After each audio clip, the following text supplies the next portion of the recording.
Nabi Allah Ibrahim alaihi salam.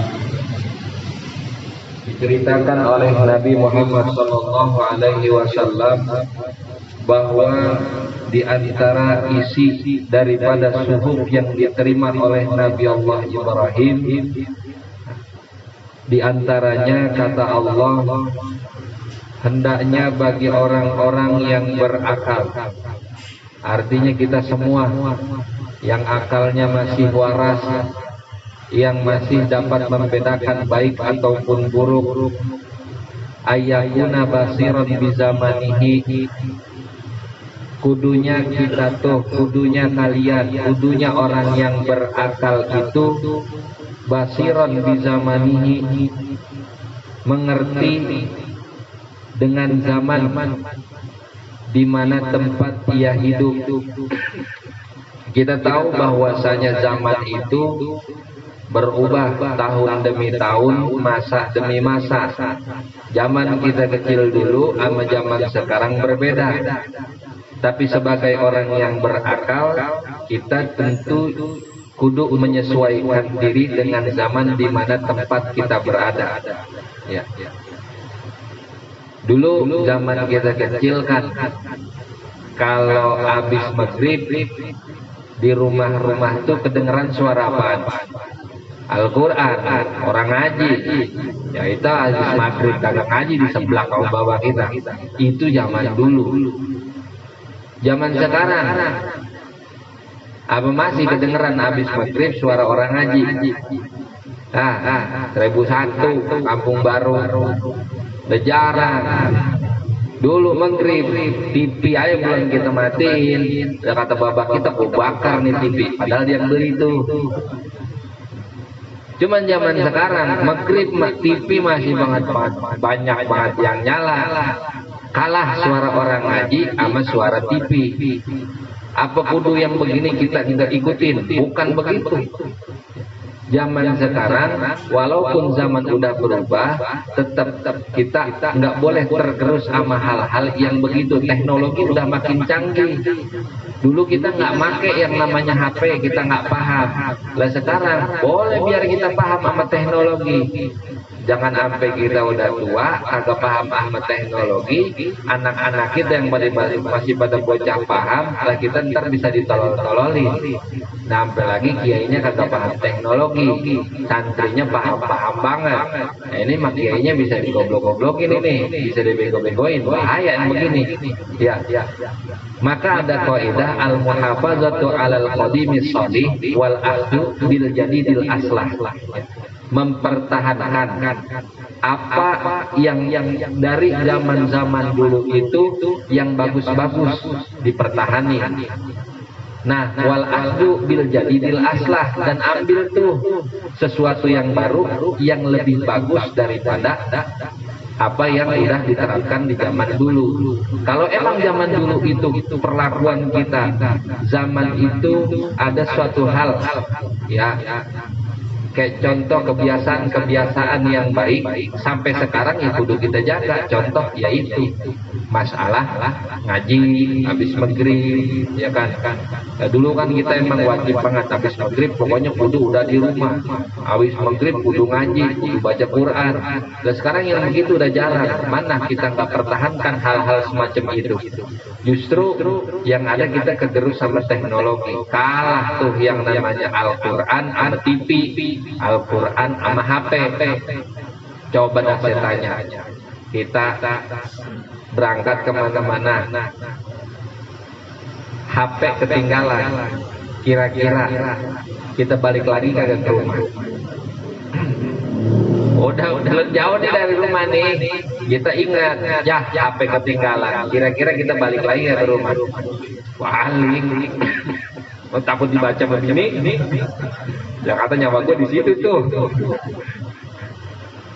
Ya cuman kalau Quran ketinggalan kira-kira kita balik lagi kan ngambil. Ya orang. Nah itu perilaku kita di zaman sekarang. Makanya yang model-model lama, perilaku kita dari zaman dulu, kebiasaan-kebiasaan zaman dulu yang masih bagus, pertahanin sampai sekarang, jangan sampai kegerus. Adapun teknologi-teknologi yang bagus, yang sekiranya manfaat buat kita, silahkan diambil gitu. Tapi jangan ngambil sekarang yang dulu kebiasaan-kebiasaan bagus ditinggal, salah. Nah kita di antara ciri orang yang berakal itu kata Allah dalam surat Nabi Ibrahim, ini orang siap untuk menerima perubahan zaman. Hukum pun begitu. Ya. Tagoyurul ahkami bitagoyuriz zamani wal makani. Hukum itu berubah ya sesuai dengan perubahan zaman dan tempat. Contoh, dulu Imam Syafi'i semasih tinggal di Baghdad, Irak. Ya beliau mengeluarkan ijtihadnya sedemikian banyak. Di antara ijtihad beliau dulu tuh di Baghdad nggak sah yang namanya jual beli kalau nggak adep-adepan. Kalau si penjual sama si pembeli kagak ada dalam satu tempat yang sama, maka jual beli nggak sah. Sewaktu fatwa beliau selalu di Baghdad. Begitu beliau tinggal di Mesir, ini zaman berubah, tempat juga berbeda, adatnya nggak sama seperti dulu di Baghdad gitu. Maka hukum semacam itu boleh diubah berdasarkan fatwa-fatwa para ahli ijtihad. Nah, kalau kita mempertahankan fatwa tersebut, coba di zaman sekarang kita jual beli kudu ketemu sama orang yang dagang. Yang laku warung babai doang. Nggak bisa kita jual beli online. Ya sementara sekarang kan zaman teknologi, kita mah di kamar di kasur, ya. Ini tukang yang dagang di mana tahu, tinggal kita klik barang sampai, gitu. Nah ini hukum berubah sesuai dengan zamannya, dan kita juga kudu siap menerima perubahan tersebut. Jangan kebangetan kolot. Gitu. Makanya hikmah daripada kita datang ke majelis-majelis ilmu, nih kita tahu akan perubahan-perubahan hukum yang ada. Kemarin belum lama 2002 itu ada di 60 titik membahas tentang perubahan hukum-hukum fikih, modernisasi oleh ulama-ulama Indonesia dan ulama-ulama Azhar Kairo. Mereka membahas tentang perubahan-perubahan hukum fikih yang sekiranya masih relevan dipakai, yang udah nggak relevan sama zaman sekarang diubah menjadi lebih baik. Maka itu hadirlah kaidah al-muhafazatu alal qadimis shodih wal ahdu bil jadidil aslah, mempertahankan tradisi lama yang masih bagus dan mengambil sesuatu dari hukum yang sesuatu kelakuan yang baik, adat yang baik, yang lebih modern, yang lebih bagus dari zaman yang dulu. Artinya yang dulu nggak kita tinggal, yang baru juga kudu kita ambil yang bagus-bagusnya. Ya, kemudian kata Allah hafizun lilisanihi, ente jadi orang kudu dapat menjaga lisannya. Lisan kita nih, lidah kita nih, ya. Itu kata Imam Al-Ghazali dalam Bidayatul Hidayah, ataupun Syekh Nawawi Al-Bantani dalam Maraqil Ubudiyah. Sekian banyak orang, mayoritas umat manusia itu terperosok ke dalam jurang api neraka lantaran lisannya. Itu. Maka Allah suruh kita buat jaga lisan kita. Nah kata Imam Al-Ghazali paling tidak ada 4 kegunaan daripada diciptakannya lidah. Di tiap-tiap manusia maka diciptakan oleh Allah lidah untuk kita gunakan. Itu kegunaannya kata Imam Al-Ghazali ada 4. Yang pertama, litaktsiri bihi zikrullah, agar dapat memperbanyak zikir kepada Allah. Yang kedua, litilawatil Qur'ani atau litilawati kitabihi, biar kita banyak baca Al-Quran. Ya paling enggak 1 hari 1 ain lah, jangan sampai ditinggalin sama sekali gitu. Ya satu ain paling berapa lama, nggak sampai 10 menit, satu ain mah 5 menit. Ya di subuh dah sebelum kita aktivitas sempetin baca satu ain tiap hari itu kita baca. Nah kemudian watursida bihi khalqallahi ila tariqihi. Ini lidah fungsinya untuk memberikan petunjuk kepada makhluk-makhluk Allah yang lain kepada jalannya. Artinya kita kudu ngasih tahu agama yang benar kepada saudara-saudara kita. Itu kegunaan lidah. Dan yang keempat, nah ini yang biasa kita laksanakan sehari-hari, watadharu bihi ma fi dhamirika min hajati dinika wa dunyaka. Kata Imam Ghazali, kegunaan lidah yang keempat itu untuk menampakkan apa yang tersembunyi daripada kebutuhan-kebutuhan tentang duniamu dan tentang agamamu. Ya kita pakai itu sehari-hari, kita pengen apa, kita butuh apa, kan kita ucap. Nah ini kegunaan lidah, kata Imam Al-Ghazali. 4 ini aja kita bertahan dalam hidup kita untuk menggunakan lidah, insya Allah selamat. Tapi kata Imam Al-Ghazali, faizas takmal tahu fi ghairi ma khuliqalahu faqad kafarta nikmatallahi. Dan apabila engkau gunakan lidah tersebut pada bukan kegunaan yang 4 tadi, faqad kafarta, maka sungguh engkau telah berlaku kufur terhadap nikmat Allah. Lidah kan enteng, ketika mengucap lidah itu enteng-enteng aja. Cuman terkadang orang habis mengucap baru dipikir, dia habis mengucap baru berpikiran. Kan yang benar pikir dulu baru ucap. Tapi kebanyakan orang sekarang habis mengucap baru berpikiran. Gue ngapa ngomong begitu ya tadi ya, lentar bagaimana ini urusannya, kan begitu. Ya, yang bagus kan kita pikir dulu apa yang mau kita ucap. Tapi kebanyakan orang sekarang ya ngucap dulu, habis ngucap baru kepikiran, begitu. Nah kata Imam Syafi'i, kampil maqabiri min qatili lisanihi kana tahabu liqa'ahu syuja'an. Berapa banyak orang yang ada di dalam kubur itu mereka terbunuh lantaran lisan-lisan mereka. Nah sekarang mereka di dalam kubur pada takut sama apa yang telah diperbuat oleh lisannya. Tadinya mereka berani-berani banget selama di dunia.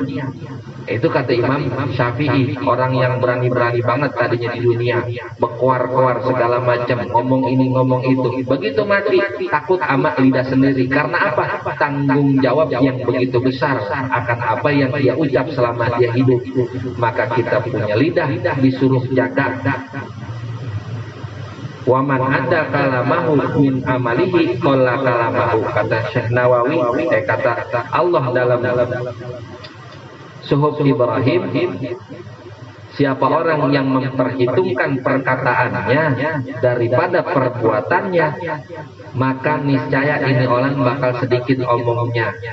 Nah kita kalau berkaca terhadap apa yang telah kita perbuat, ya, kalau kita merenungin apa yang Allah katakan dalam Al-Quran, kaburo, ya kaburo maktan indallah antaqulu ma la taf'alun. Banyakan tuh dari kita pinter ngomong tapi nggak pandai praktek, gampang nyontohin dari sisi perkataan doang, tapi nggak bisa nyontohin dari sisi perbuatan. Ya maka yang model begini, kata Allah, kabura maqtan indallah antaqulu ma la taf'alun. Ente nyuruh orang berbuat baik doang, sementara ente nggak pernah berbuat baik. Ente nyuruh orang bakal sholat doang, tapi ente nggak pernah ngejalanin sholat.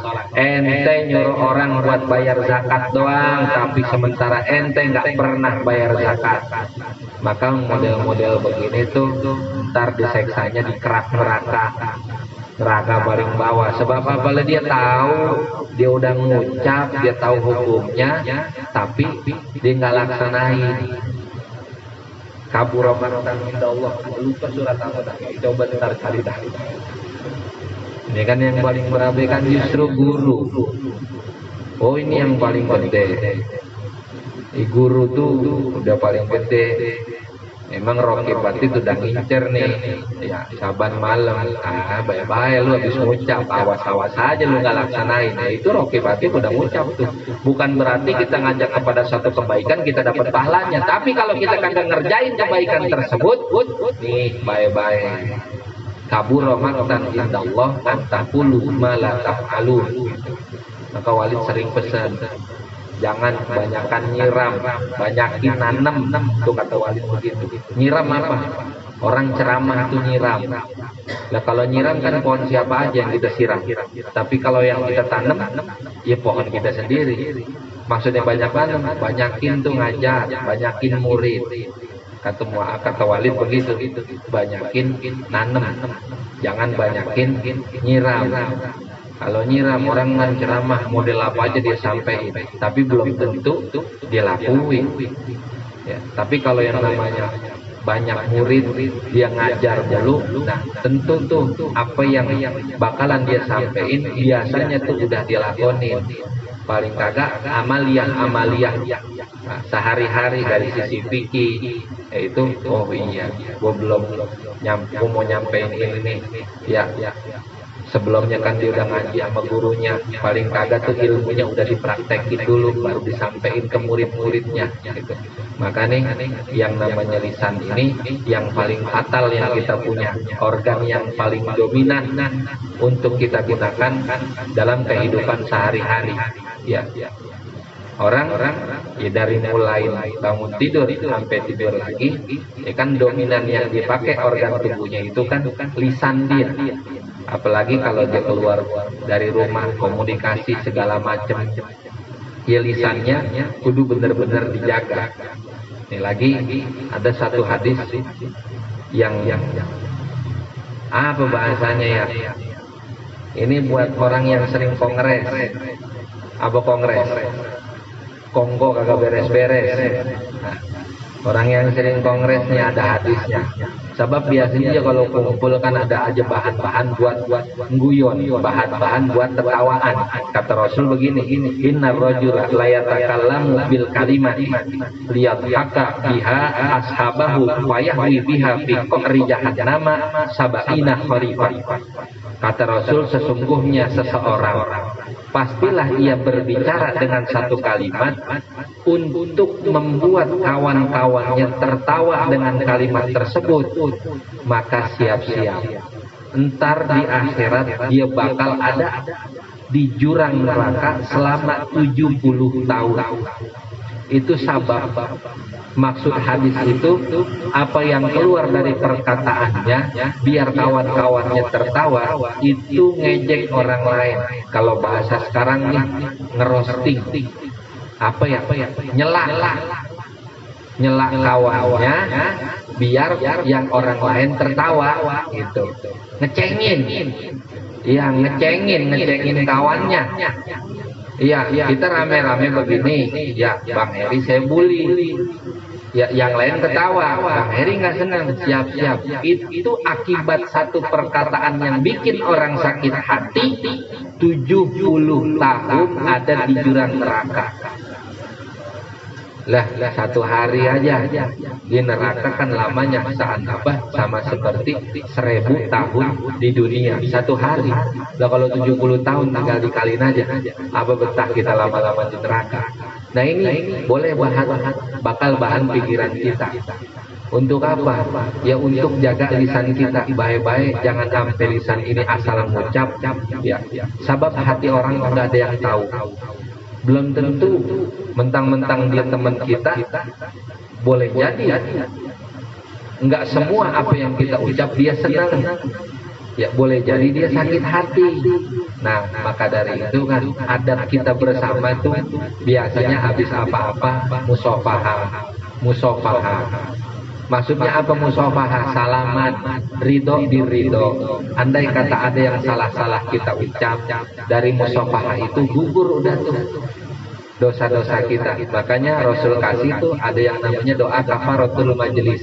rapi kita kumpul, rapi kita ngaji, rapi ngapain pokoknya asal kita kumpul, kita rapi mau pulang ke tempat masing-masing, kita baca tuh subhanakallahumma wa bihamdika asyhadu an la ilaha illa anta astaghfiruka wa atubu ilaik. Manfaatnya apa? Kata Rasul, andai siapa orang yang baca doa tersebut setelah keluar daripada majelisnya, entah itu majelis perkopian, entah itu majelis arisan, entah itu majelis taklim, andai orang berbicara atau berdoa setelah selesai dari majelisnya, maka satu, aibnya bakal ditutup, dia nggak bakal diomongin dalam majelis tersebut. Yang kedua, apa dosa-dosa yang ia buat di dalam majelis tersebut, maka dia ampunin. Kita pulang musofaha, mantasofaha mamin muslimaini yatasofahani illa gufirolahu ma taqaddama min dzambi. Tidaklah dua orang muslim yang bersalaman, maka Allah ampunin tuh dosa-dosa yang dia punya sebelum dia berpisah. Saya salaman sama Bang Heri habis gini, dosa saya sama Bang Heri selama di majelis ini Allah ampunin. Maka itu manfaat daripada salaman. Maka jangan pakai nanya, ngapa sih salaman mulu, tangan udah tipis, salaman mulu. Bukan, itu ngugurin dosa-dosa kita. Ridho birridho, ya, dosa yang saya punya saya ikhlasin, dosa yang Bapak punya Bapak ikhlasin. Akhirnya Pertamina kita mulai dari nol gitu. Nah, maka kita diperintahkan untuk menjaga lisan kita.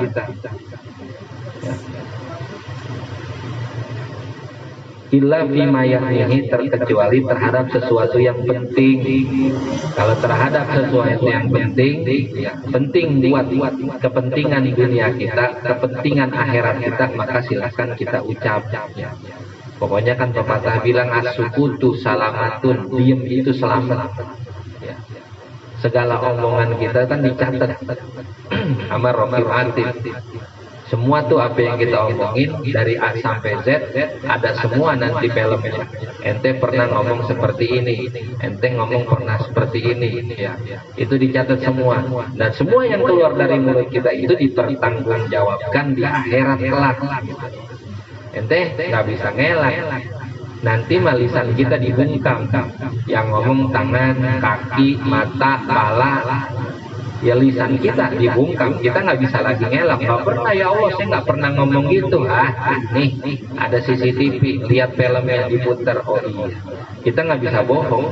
Lupa boleh, tapi diingetin lagi. Nih tahun sekian, jam sekian, menit sekian, ente pernah ngomong hal-hal seperti ini, maka silakan pertanggungjawabkan omongan-omongan tersebut.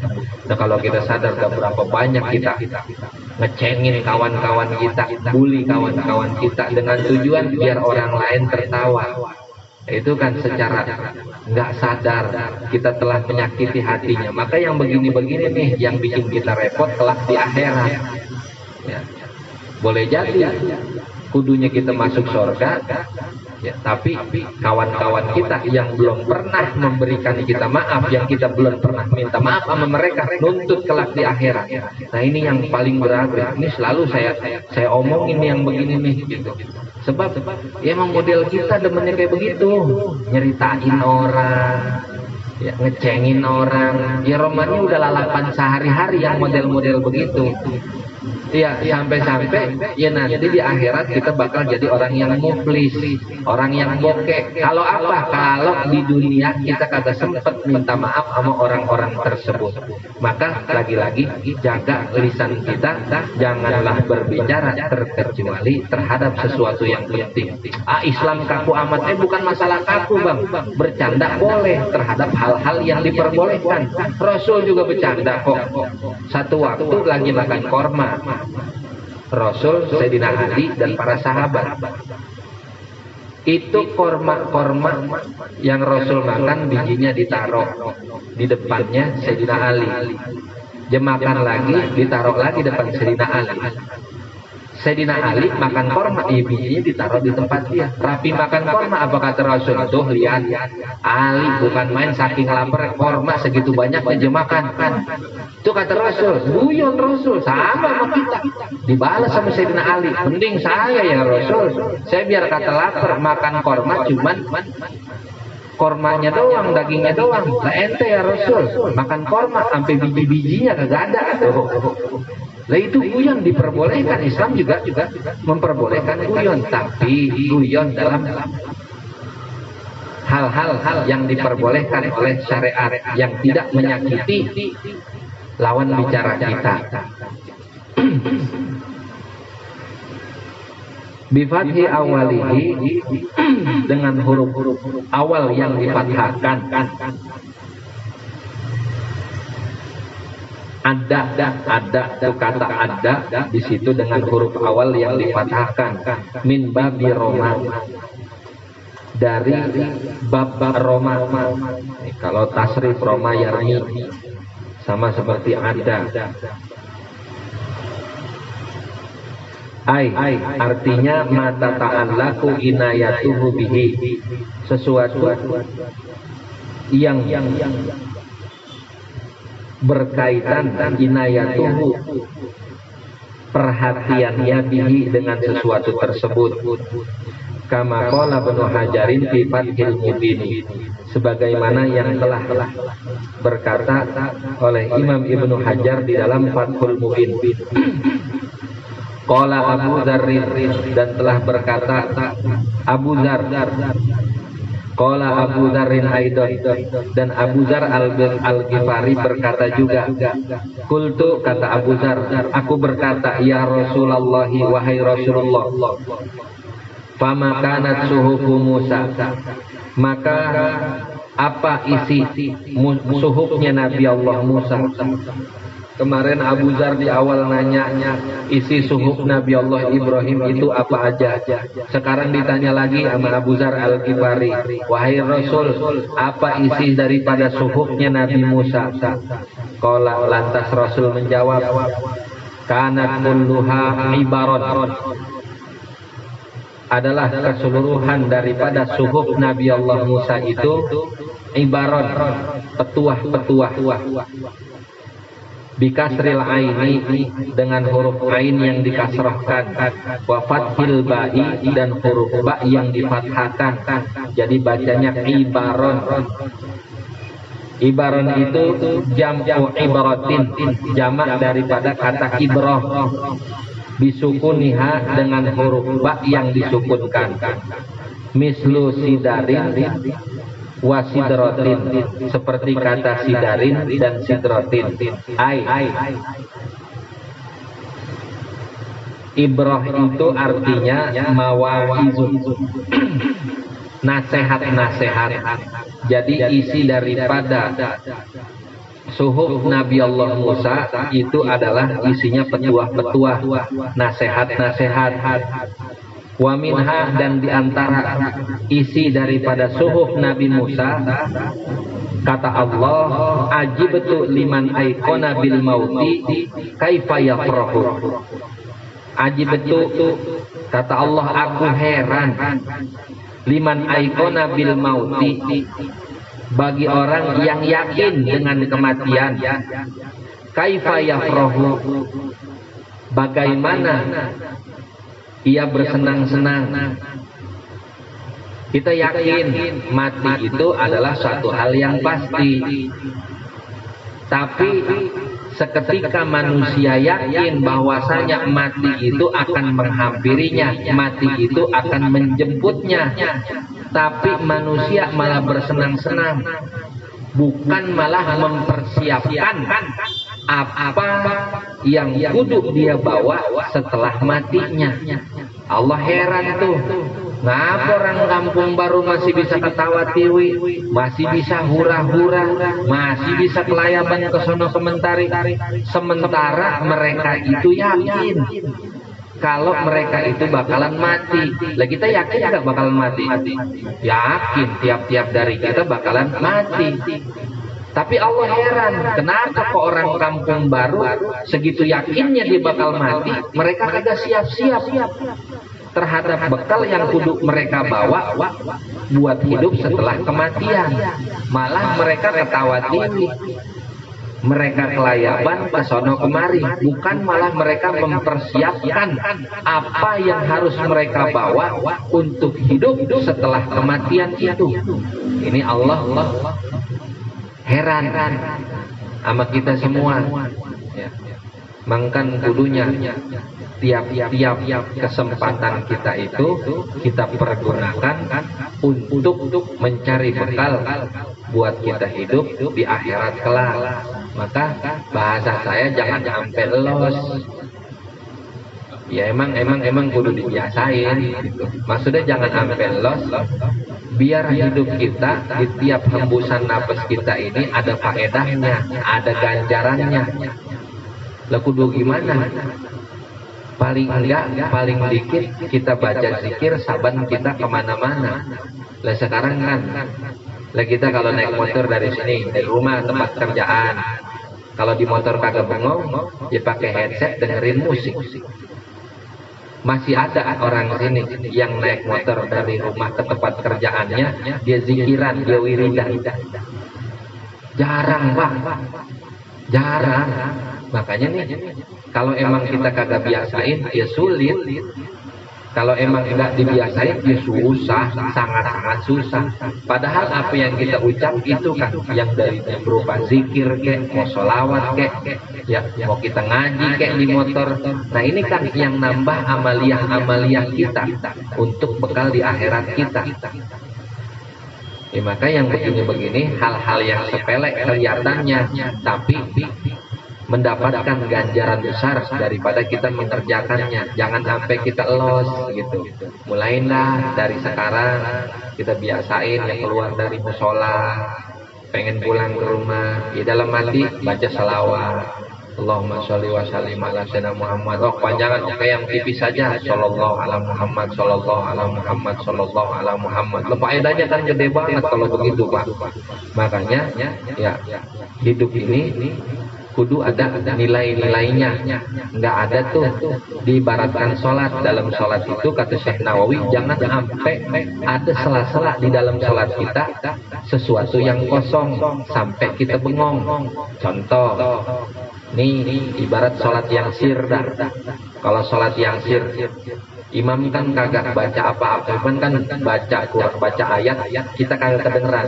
Kalau Allahu Akbar, lah kita baca Fatihah, imam baca Fatihah, masing-masing. Imam baca surat, kita baca surat. Ketepatan kita baca surat yang pendek lagi. Kita baca Al-Kautsar, bang 3 ayat. Sholli li rabbika wanhar, inna syani'aka huwal abtar. Kita udah rapi tuh. Imam belum rapi juga baca surat.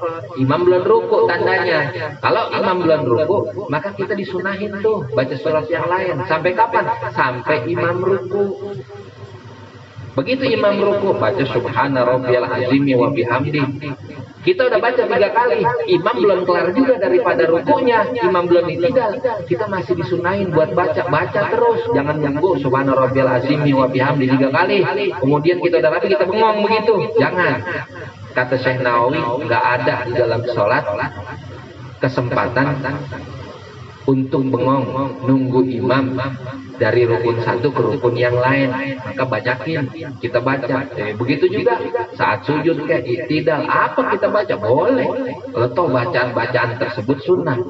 Nah ketika kita nunggu imam, nggak ada gunanya kita bingung nunggu imam. Kita baca tahiyat udah rapi, imam belum juga rapi.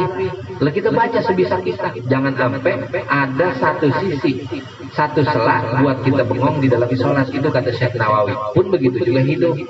Ya. Kemarin kan udah kita bahas ada 4 waktu daripada 24 jam. Kalau kita pengen diakuin sebagai orang yang berakal, manfaatkan waktu-waktu tersebut. Ya kan di sisa waktu tersebut kan masih banyak untuk kita melakukan hal-hal yang bermanfaat yang lain. Ya mau yang ringan-ringan, ya wirid, ya zikir. Ya, kelihatannya ringan, cuman kalau kagak dibiasain nggak bakal bisa Pak. Dari sini ke rumah dah bapak pulang agak jauh kan. Ya. Kalau nggak dibiasain, udah di motor lepas aja, diem aja, perhatian kanan kiri. Orang lewat diliatin, tapi mulut kagak ngucap apa-apa. Artinya kan sayang begitu. Kenapa kita nggak manfaatin buat sholawat? Kita ngomong aja begitu. Maaf Pak, 2 tahun saya ngelakonin begini Pak. Alhamdulillah manfaatnya banyak. Maka jangan sampai kita sia-siain gitu. Apalagi yang udah 60 ke atas. Lah, ya bukan apa-apa. Kata Rasul kan begini, hasadu ummati baina sittina wa sab'in. Panennya umur umatku itu baina sittin, antara 60 sampai 70. Itu kata Rasul, umur umatku itu panennya Israel, ya panennya Israel itu nyabut-nyabutin umur umat saya, kata Rasul, itu ketika mereka di umur 60 sampai 70, begitu. Ya pokoknya yang malam ini umurnya 59 tahun, 11 bulan, 29 hari, ya banyak-banyak dah salawat, banyak-banyak istighfar, banyak-banyak ingat mati. Ya bukan ente doang, kan kalau mati kan kagak kenal usia, Pak. Ya, boleh jadi yang tua duluan, saya belakangan. Atau sebaliknya, saya belakangan yang tua duluan. Ya mati kan nggak kenal umur, kapan aja. Jangan kita sampai lagi mikir macem-macem, maka mati yang keduluan buat ngampirin kita. Ya, di sela waktu yang kita sia-siakan dalam hidup, kita mati lagi kagak baca selawat, kita mati lagi kagak baca istighfar, kan kagak enak banget begitu. Maka tuh kata Habib Abdullah Ba'alawi dalam Sulamut Taufik, orang kalau lagi sakit itu bukannya banyak ingat kematian, tapi orang yang lagi sehat disuruh banyak ingat kematian. Kalau orang yang lagi sakit itu banyak-banyak berhusnuzon kepada Allah, bahwasanya ini sakit emang Allah berikan kepada kita, Allah sayang untuk menghapus dosa-dosa kita. Sebab biar nanti seketika kita habis sakit, udahannya kita mati dalam keadaan berhusnuzon kepada Allah, itu dapat ganjaran tersendiri. Kalau orang yang sehat, kata Habib Abdullah Ba'alawi, banyak-banyak ingat mati, supaya ketika kita mau ngelakuin maksiat, oh iya, kita nggak tahu kita kapan mati. Boleh jadi gue lagi banting gaplek, Israel nyabut, ya kan, mati loh, mati beneran. Lakin kita nggak ada yang tahu. Maka kata Allah di dalam suhufnya Nabi Musa, saya heran sama manusia, mereka yakin maut itu bakal menjemput, tapi kok mereka bisa bersenang-senang, mereka kok bisa hura-hura. Bukannya mereka manfaatkan hidup mereka yang saya berikan untuk mempersiapkan diri untuk hari setelah kematian. Hidup kita kan bukan cuma sekali, ya hidup kita 2 kali. Sekarang kita hidup di dunia gunanya nyari bekal. Buat apa? Buat kehidupan kita yang kedua ntar. Asalnya kita kan dari sorga, Nabi Adam dulu di sorga, tapi enggak semua masing-masing dari kita bisa balik langsung ke dalam sorga. Maka itu yang kudu kita pikirin dalam hidup, bagaimana caranya kita mati bawa iman sehingga Allah perkenankan kita nanti untuk masuk ke dalam sorga. Bukan berarti Islam tidak memperbolehkan kita untuk bersenang-senang. Silakan, isma syi'ta. Kata Nabi, hiduplah sesuka kalian, fa innaka mayyitun, karena sesungguhnya perlu diingat, ntar ente bakalan mati. Hidup suka-suka kita. Ya, kalau kita apa yang kita tanam selama di dunia itu yang bakal kita petik di akhirat kelak. Yang kita tanam kebaikan, ganjaran yang kita dapat. Yang kita tanam selama di dunia kemaksiatan, maka di akhirat kelak bakal kita dapatkan azab hasil daripada maksiat tersebut. Gitu. Nah, semoga Allah Subhanahu wa Ta'ala senantiasa membimbing kita semua agar dapat istiqomah dalam jalan kebaikan. Amin ya rabbal alamin. Ajibtu liman aikona bin nari kaifayat haku, insyaallah kesempatan yang akan datang. Sampai sini sebelum ditutup, kalau ada yang mau ditanya dipersilahkan.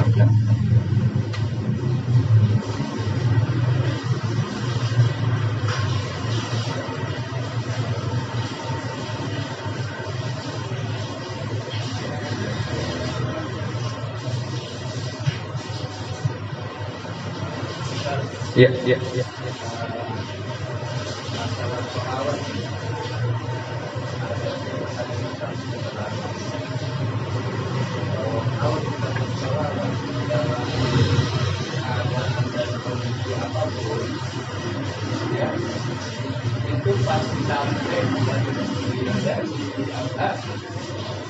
Diterima. Ya.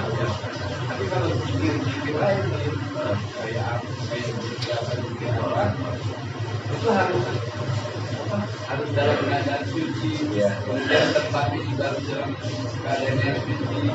Ini itu apa betul keterangan salawat? Salawat itu kalau bahasa saya salawat itu nggak ada basinya. Ente suara ente bagus, ente baca Quran, dengan suara ente yang bagus, ente pengen orang lain tahu, orang lain ngakuin, Bang Heri suaranya bukan main bagusnya. Itu ente baca Quran nilainya 0, nggak ada ganjaran sama sekali. Tapi ketika ente bersolawat, walaupun niatan kita biar orang tahu, biar orang-orang kampung baru tahu suara saya ini bagus, saya baca sholawatan di mik musola, walaupun niat kita riya, itu pahalanya kita dapat. Maka itu kalau bahasa saya sholawat memang gak ada basinya. Mau kita lagi ngapain aja, ya silakan baca sholawat. Niatannya apa aja silakan baca sholawat. Tapi zikir-zikir yang lain belum tentu kita dapat ganjarannya. Masalah begini, yang namanya sholawat, banyak ulama katakan sholawat itu nggak perlu ijazah. Bahkan masing-masing dari kita itu udah mendapatkan ijazah untuk membaca sholawat. Buktinya mana? Allah yang nyuruh. Innallaha wa malaikatahu yusholluna 'alan nabi ya ayyuhalladzina amanu shollu. Kita diperintahkan untuk bersolawat. Artinya dengan perintah tersebut Allah sekaligus mengijazahkan sholawat apa aja kita baca silakan. Tapi ada ulama yang bilang bagusnya nih, bukannya wajib, bagusnya sholawat itu juga pakai ijazah. Sebab apa? Semodel begini Pak, kita sakit, kita bisa nggak beli obat di warung? Bisa kan beli obat di warung? Tapi itu obat belum tentu cocok sama penyakit kita. Kita puyeng, beli bodrek, belum tentu itu bodrek ya bisa ngobatin puyeng kita. Begitu ke dokter, Bapak sehat nih fisiknya, tapi saya puyeng banget dok. Ini mah puyengnya bukan puyeng lantaran Bapak kurang tidur, bukan puyeng lantaran kolesterol, cuman Bapak puyeng gara-gara banyak utang. Maka bodrek 1 papan juga gak bakal mempan gitu. Kalau sama dokter dikasih obat kan yang sesuai dengan penyakit kita. Ini Bapak sakit obatnya ini Bapak sakitnya sirawan, maka obatnya ini. Kalau kita beli sendiri kan belum tentu kena sampai ke penyakit kita, belum tentu nyembuhin, karena kita masih ngira-ngira, oh gue mau puyeng doang, ini mah bodrek, oh gue mau batuk doang, ini mah obatnya OBH.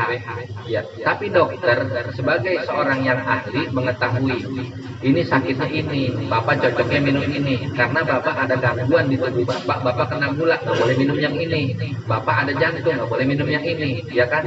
Nah begitu juga sholawat. Ya, guru-guru kita lebih tahu. Ya, ente lagi kurang nih, masalah rezeki lagi puyeng, lagi seret nih, bacanya sholawat ini nih, silakan dibaca, dosisnya sekian sehari, jangan lebih gitu. Bagusnya kalau ada ijazah. Tapi kalau nggak ada ijazah ya nggak jadi masalah. Kita mau baca sehari 1000 kek, sehari 100 kek, mau tiap habis sholat 100 kek, mau tiap habis sholat 200 kek, nggak jadi masalah. Kita tekatin dalam hati kita, saya pokoknya minimal banget baca salawat sehari 1000. Tapi saya cicil, silakan. Setiap habis sholat 200, saya baca Shallallahu Alaihi Muhammad, kan sehari 1000 tuh, begitu. Ya silakan kita baca, nggak jadi masalah gitu. Bahkan dengan sholawat yang kita baca itu disampaikan langsung kepada Nabi, yang disampaikan bukan cuma nama kita doang, tapi nama orang tua kita. Nih, Bang Heri Priyadi bin siapa ya? Bin Priyatna baca sholawat. Jadi bukan Bang Heri doang yang dikenal sama Nabi, bapaknya juga dikenal. Lah kita pun begitu. Walau kita sekalinya kita baca salawat, yang disampaikan ke Nabi bukan cuma nama kita doang, tapi nama bapak kita. Artinya kita dihitung sebagai orang yang berbakti kepada orang tua, manakala kita banyak membaca salawat. Begitu. Ya, walaupun kemarin waktu mak bapak kita hidup, ya kita orang benal banget dah, susah diatur. Begitu orang tua kita wafat, kita baru bertaubat. Ini namanya waladun barun, ya, anak yang berbakti. Tapi setelah bapaknya meninggal, ya. Dulu mah sebelum meninggal nyusahin mulu, tapi setelah meninggal dia taubat. Kan ada yang namanya waladun solihun, waladun barun. Ini dua yang baik. Ada juga waladun akun sama waladun tolihun. Ini 4 tipe anak-anak. Nah, kita jangan sampai jadi 3 dan 4. Cukup kita jadi yang pertama kedua, solih dan bar. Kalau solih itu ketika kita masih hidup, ketika orang tua kita hidup, kita berbakti sama mereka. Setelah mereka wafat, kita tetap berbakti sama mereka. Itu solih. Kalau waladun barun itu anak ketika orang tuanya masih hidup, ini anak belangsa. Nyari girik bapaknya mulu. Nih tanah ini giriknya di mana, Bu? Selama bapaknya hidup. Begitu bapaknya mati, ini orang berbakti, berubah keterhaluan. Gue kemarin selama bapak gue hidup nyusahin mulu, sekarang dah waktunya gue bakti. Tapi bapak gue nggak ada, doain.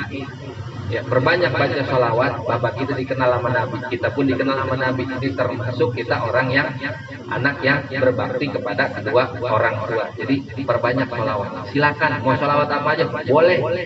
Nggak ada basinya kalau sholawat. Ya bahasa saya kagak ada basinya. Artinya kita mau niat teriak baca sholawat, silakan. Nabi bakal tetap terima. Tapi alangkah bagusnya ketika kita baca sholawat dengan hati yang ikhlas. Nabi lebih kenal sama kita. Sebab siapa lagi yang mau kita andelin ketika di akhirat? Amal kita nggak mungkin, Pak, nggak nyanggup kita, Pak, kalau ngandelin amal. Kita andelin rahmat Allah. Siapa kita bisa dikenal sama Allah? Paling kagak kan lewat perantara dulu. Saya, maaf, mau ketemu Jinas. Tapi Jinas siapa yang teh? Nggak kenal. Paling kagak lewat orang dekat. Oh, ngomong dulu sama Bang Heri. Bang Heri, saya mau ketemu. Nah, antar Bang Heri yang nganterin saya ke sono. Pun begitu juga ketika kita mau masuk surga, mau nganterin kita, amalia kita nggak bisa. Masing-masing dari kita itu butuh kepada syafaatnya Rasulullah Shallallahu Alaihi Wasallam. Bagaimana kita kalau kagak mau dapat, kita mau dapat syafaat? Paling kagak biar Nabi kenal. Bagaimana caranya Nabi kenal sama kita? Banyakin sholawat. Dah begitu aja. Iya. Minta maaf sama orang yang udah meninggal. Ini yang berapa nih? Iya, jujur, serius. Ini yang berapa? Sekarang begini, kita diperintahkan untuk meminta maaf. Ya, dengan kita meminta maaf selesai. Urusan itu orang memaafin kita atau kagak maafin kita, urusan dia sama Allah. Begitu. Yang penting urusan kita tiba minta maaf dengan tulus. Ketika itu orang kagak mau ngasih kita maaf, maka urusan dia sama Allah. Nah, sekarang perkaranya ini orang udah wafat, kita belum sempet minta maaf sama dia. Ini kan yang berabe. Bagaimana caranya? Gua ngomong udah dikubur, begitu kan? Maka tunjukkan rasa penyesalan kita kepada Allah, bahwa dulu kita pernah punya salah sama si fulan. Ya. Tunjukkan rasa penyesalan kita sama Allah. Caranya kita taubat. Paling kagak, kalau orangnya udah kagak ketemu, kita bisa beramal buat dia. Caranya kita bisa bersedekah, niatin buat si fulan. Semoga si fulan mengampunkan, memaafkan kesalahan-kesalahan saya, karena si fulan udah wafat. Ya, selain itu, satu, kita mohon nama Allah biar si fulan bisa memaafkan kesalahan saya, dan kita tobat kepada Allah atas kesalahan yang kita perbuat kepada si fulan. Begitu doang. Gitu. Nah, ya urusan dia yang mau itu sama kita, apa mau maafin atau kagak kan itu urusan dia sama Allah. Yang penting niat kita untuk meminta maaf tulus, begitu. Maka lagi-lagi saya bilang jangan sampai orang yang udah kagak kita baru sadar, ya gue punya salah mesti Ano, kita cari sampai ujung berung kagak ketemu, takut-takut di akhirat kitanya dituntut. Maka amal-amal yang udah kita siapin bukan buat bekal kita di akhirat, ntar diambil sama dia. Begitu. Dia pernah nyakitin saya selama di dunia, dia belum minta maaf sama saya. Benar begitu? Ya benar sih ya Allah, saya cari nggak ketemu, udah ambil pahala sholatnya. Ada lagi yang nuntut, ambil pahala zakatnya, ambil pahala puasanya. Habis amal kita, udah dipretelin semua sama orang-orang yang kita sakitin. Kita timbang punya dosa doang. Masih ada yang nuntut kita. Ya Allah, saya masih punya sangkutan sama dia selama di dunia. Saya pernah disakitin sama dia. Dia belum pernah minta maaf sama saya. Saya kagak redo ya Allah. Benar begitu? Benar ya Allah. Dia pernah saya sakitin. Terus bagaimana ya Allah? Pahala saya udah habis, nggak ada lagi. Kalau begitu ambil dosa-dosa tuh orang, timpahin ke ente. Akhirnya dosa kita makin bertumpuk. Ini yang disebut kata Nabi, orang yang muflis, orang yang bangkrut di akhirat. Maka jangan sampai kita jadi orang yang model begitu. Ada punya salah, buru-buru minta maaf karena usia nggak ada yang tahu. Ya. Semoga ada manfaatnya. Wassallallahu ala sayyidina Muhammadin wa ala alihi wa sahbihi wasallam.